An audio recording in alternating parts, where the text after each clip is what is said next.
Hi,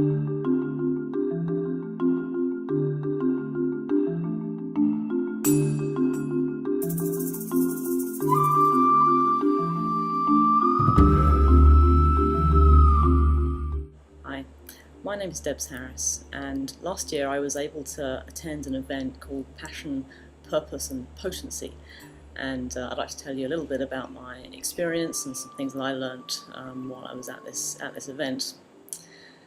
It was billed as an opportunity to be better equipped as leaders in a changing world that we find ourselves in. I think all of us would agree that with technology and globalization and this movement and that movement, the world we're in today is quite different to what it was 10 years ago or even 20 years ago. How can we be effective in how we lead in the times that we live in?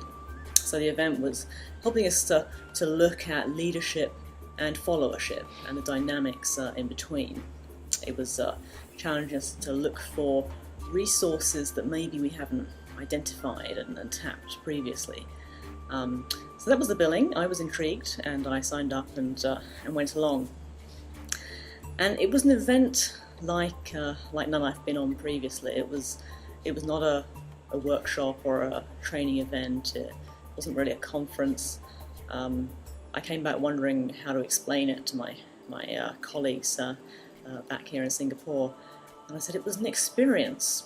It was like being in a laboratory of human dynamics, a chance to look at my own behaviour and how I operated in a certain environment, and look at the behaviour of all the people who were around me. There were about 35 of us, from all different walks of life, from different countries, from different continents, who'd come together to learn together. It was just overall quite an experience. So we had gathered to around a certain purpose, which was clearly specified in the brochure, but I think many of us realised we hadn't read it very carefully when we signed up.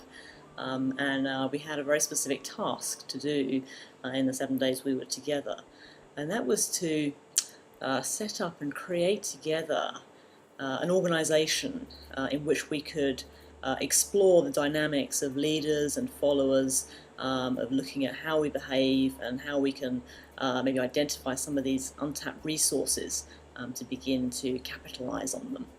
And in the first couple of days, there was a very open sense. There was complete freedom. It was a very organic environment to be and work in. The director of the event had restated the purpose of the event to us, reminded us of why we were there, and said, so, how shall we begin? Who would like to start? And we took it from there, really. And it was an interesting 2 days at the beginning, because there was such freedom, and I discovered new things about myself, how I operate when there are it almost felt like there were no parameters. I mean, there were parameters.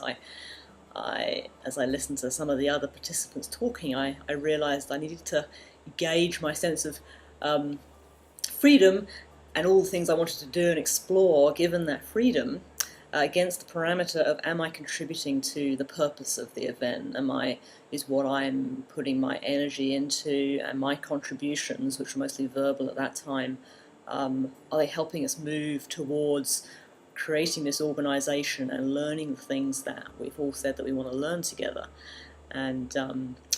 But nonetheless, it was a time when I felt like I was pushing back some boundaries that I'd perhaps put in place before, and exploring new ways of working. I discovered that I could be very creative. I had a very fertile imagination and lots of ideas flowing during those first 2 days. And yet, despite that freedom and that great sense that I had, it was also a deeply frustrating 2 days, because we, as a group, and you have to understand, we hadn't met each other before, by and large, and so we just arrived and thrown into this task. We hadn't evolved sufficiently to have a way of making decisions. and so that all these ideas were coming out, and we struggled with the idea of, well, should we have consensus, or should we appoint a leader? And there would be ideas that many people would think that's really great, and then there would be one or two voices of dissent or resistance, as we started to call it. And it was interesting how that immobilized us as a group. We found it very difficult to move forward. And we all had this collective yearning for structure and authority and management. And on about the third day, our wish was granted, and a management structure was put in place. And now we have ways of making things happen. And yet for me personally, although I was very relieved that was there, I suddenly felt very contained into an organisation suddenly, and I know the grass is always greener on the other side, but I was yearning for the freedom I'd felt in the first few days, and here we were in a new season of our organisation. How will we move forward from here? So I learned a lot of things about myself, about others, and how we operate. One of the things I was learning was that focus on purpose, and recalling and constantly reminding myself, why are we here, and are we moving towards what we said we would try and achieve? That was very clearly stated in the brochure at the beginning of the event, and I realised that in common with a lot of organisations, half of the people who were in the room actually had no idea why we were there, and then people even towards the end of the week would say, we have no purpose, why are we here? And I'd be thinking, well, actually it was quite clearly written in the brochure, and we're constantly reminded of it because the director would keep bringing us back to that point. And I can see how people struggle in organisations when there's a complete disconnect with the purpose of a team or a unit or the entire organisation. And I found myself really plumbing the depths of a purpose statement like I've never done before. I started thinking, I need to memorise this because it's quite an involved purpose statement in different clauses, and each one had different nuances to it. And I was really trying to digest and internalise this purpose statement in order to try and be effective in what I was contributing to this event. So one of the other areas that I took an interest in was the untapped resources, and there was a smaller group of us within the whole event that were looking at the idea of how connected to source we are, and for me, source is a connection to God, and for others in our group, it was other things, other ideas of how we centre ourselves and feel that connection that resources us, and I'd never seen it that way before, but the idea that when I spend time focusing on source, for me, it equips me and resources me to be able to give. It's an untapped resource in many ways, and so we explored that as a group, and we set up a session in one of the mornings where people from many different backgrounds of faith or non-faith came together and looked at that together, and it definitely generated well, there was an incredible sense of love after that event, like there was after none of the other sessions really, but it was a resource that we hadn't really identified previously, and one that had quite a profound lingering effect through the whole day. So that was one area for me, and one that I will keep with me. Another area was where I felt that I learnt in was around the area of resistance, and there was a different group that was off working on that, but and they were exploring a hypothesis. What I discovered as we went through the week was sometimes ideas would get put out that I had an immediate barrier to inside me, and I felt resistance towards, and And sometimes that manifested in my face, or my words, or my reaction, and I wanted to push back on that. Or the other party immediately sensed that and withdrew their idea from putting it forward, and that in that situation I needed to then backtrack and reach out and try and recapture that idea. But what I discovered was that when I did that, and tried to explore and understand what was being suggested and why I felt resistance to it, we were able, more often than not, to come to a new place. We were able to create a new idea together that independently myself and the other party probably wouldn't have come up with. And there was opportunity for creative resources, another resource that was emerging out of resistance when you change your attitude and you're very intentional about that. And this is something that I have acted upon since coming back into my real world day job. So this is something I've acted upon since I've come back into my regular job, where I've tried to be very aware when I'm resistant to an idea that's come from somewhere else, and try to understand where my resistance comes from, and be very careful about my attitude, and see whether there is a way that I can create with the other party something new and constructive and helpful out of that, rather than just being a block and preventing either of us from really moving forward effectively. So creative use of resistance was another big area of learning for me. In particular, I noticed that there were some things that I was particularly resistant to at the beginning, which later on I came to appreciate in new ways, and appreciate other opportunities that existed as a result of that thing. So one of the things was a very strict adherence to what they call the time boundary. So when we got to the last minute and second of a session, it would end, and people would get up and leave.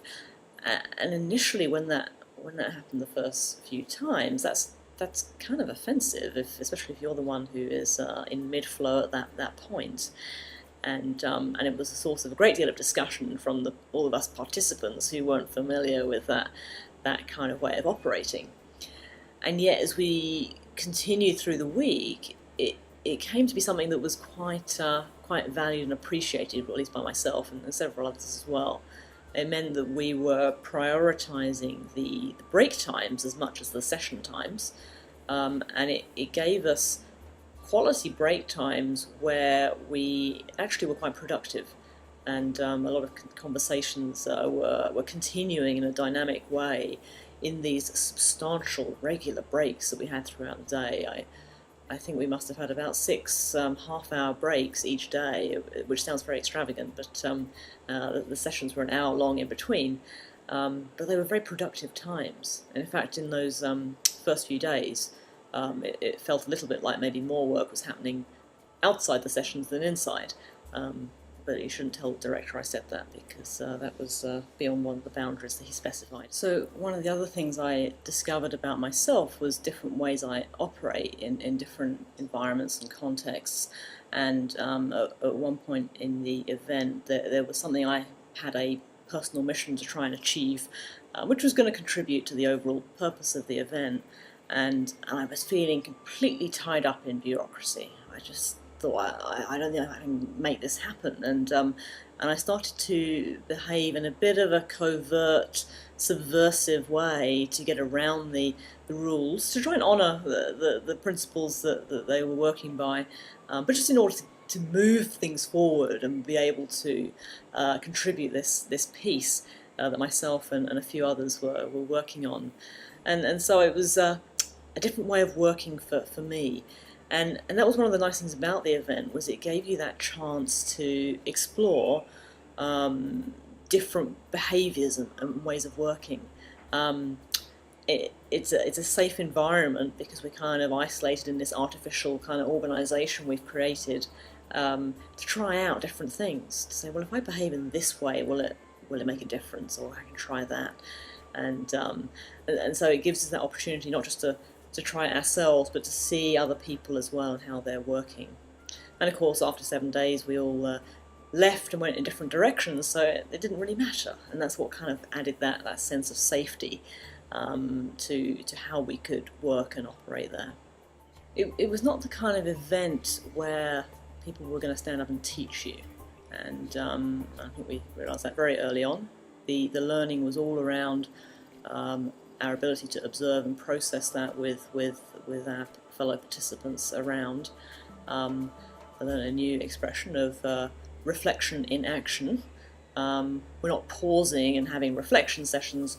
We need to be observant and intentional about how we learn as we move forward, and that's also something that's been very helpful and useful to learn in that environment to bring back into the real world, because I think we often get so caught up in things, and I speak for myself, so focused on the task that I don't often pause to reflect on the dynamics that are going on around me, the effectiveness of what myself and the wider team are doing, and reflect also back to the purpose of is what we're doing actually contributing to the purpose, or if we lost the plot somewhere. So the responsibility very much lay with us as participants to be able to reflect and process as we went along. It was not a taught course. And finally, I think the learning still goes on, and here we are, 5 months down the road, and still things come up at work, and I think this looks very familiar. And I reflect back to some incident or situation that I was in during the Passion, Purpose and Potency event, and I think, yeah, what are the things that I learned there that apply here and now in this situation? So it's not that it ends after 7 days, but a lot of that lives with you and continues on as you get back into the real world and have new resources to tap.